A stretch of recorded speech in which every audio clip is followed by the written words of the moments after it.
Au début du 1er siècle après Jésus-Christ, Rome était à son apogée de puissance, étendant littéralement ses frontières autour de la Méditerranée, de la Grande-Bretagne à l'Euphrate, englobant l'Afrique du Nord, le Moyen-Orient et une grande partie de l'Europe.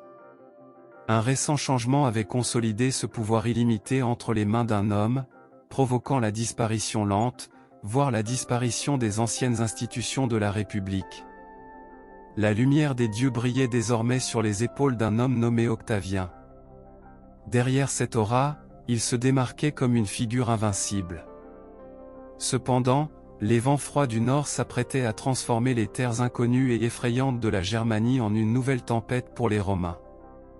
Alors qu'Octavien, avec ses légions célèbres, avançait aveuglément dans ces terres sombres et brumeuses, les feux du service qu'il allait vivre seraient ressentis dans chaque coin de l'Empire.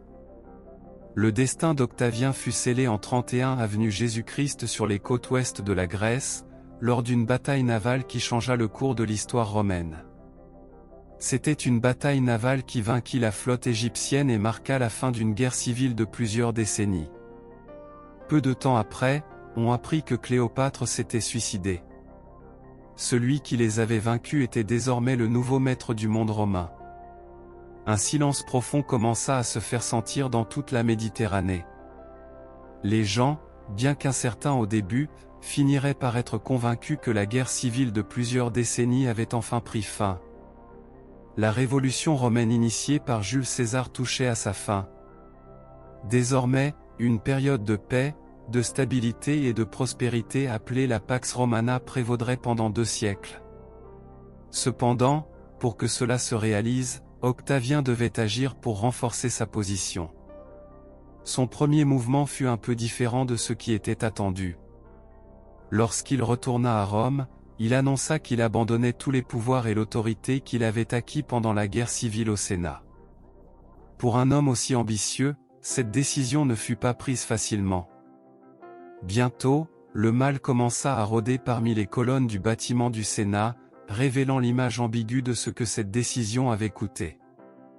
Il commença à exiler tous les sénateurs qui ne le soutenaient pas politiquement. Bien qu'il semblât avoir perdu ses pouvoirs, il était clair qu'il conservait sa puissance. De plus, en 27 avenue Jésus-Christ, le Sénat lui conféra le titre d'Auguste. Ce titre en fit l'homme le plus puissant de Rome. Bien que la République continuât techniquement, la décision du Sénat fit d'Octavien le premier empereur romain. Pendant son règne, les légions d'Octavien s'étendirent jusqu'au nord de l'Espagne et de l'Afrique.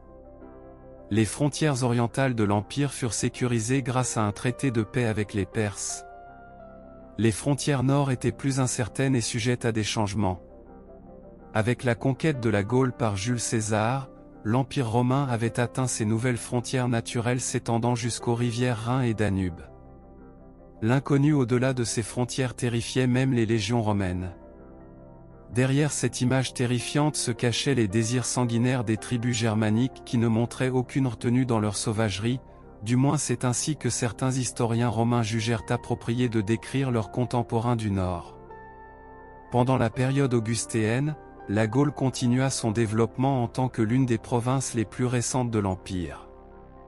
Les travaux de construction de routes et de ponts réalisés par le gouverneur transformèrent ce terrain accidenté et morcelé en un lieu facilement accessible s'étendant jusqu'à l'Atlantique à l'ouest et la mer du Nord et le fleuve Rhin au nord.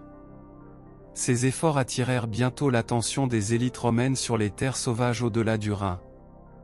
En 15 avenue Jésus-Christ, les beaux-fils d'Auguste, à la tête des légions romaines, envahirent le sud de la Germanie.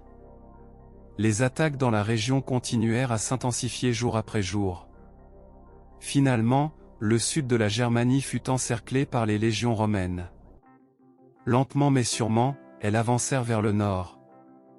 Grâce à leur succès militaire, ils vainquirent la tribu germanique.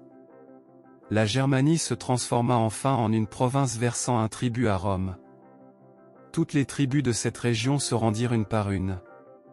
D'innombrables campagnes militaires assurèrent l'annexion quasi complète de la Germanie dans le territoire romain. Seule une tribu résista. Les Romains assiégèrent cette région. En même temps, des révoltes éclatèrent dans différentes parties du pays. Par conséquent, ils durent battre en retraite. Ils abandonnèrent 3 légions. En 9 après Jésus-Christ, les travaux menés par les légions se déroulaient sans heurts. Ils résolvaient également les désaccords entre les tribus. Cependant, certaines tribus attaquaient les légions travaillant sur la construction de routes. Un espion romain avait incité les tribus germaniques. Pendant le processus de paix, une partie de l'armée partit vers le sud. Certains commandants étaient en diverses visites. L'espion romain avait tout planifié. Rome croyait en cet espion. Il prétendait avoir assuré un chemin sûr pour les légions. En réalité, c'était un piège. Les légions romaines n'ont pas remarqué les ennemis autour d'elles. Elles furent attaquées par les tribus.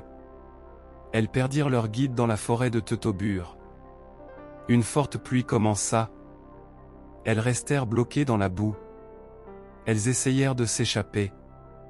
Elles brûlèrent les pois sur elles. Elles furent soumises à une autre attaque intense. Des milliers de Romains périrent. Quelques soldats continuèrent à fuir. Ils élaborèrent un plan différent. Ils prirent une position défensive en attendant l'arrivée des renforts. Les soldats apportant de l'aide furent également attaqués. Le commandant se suicida. Il n'y avait plus personne en charge.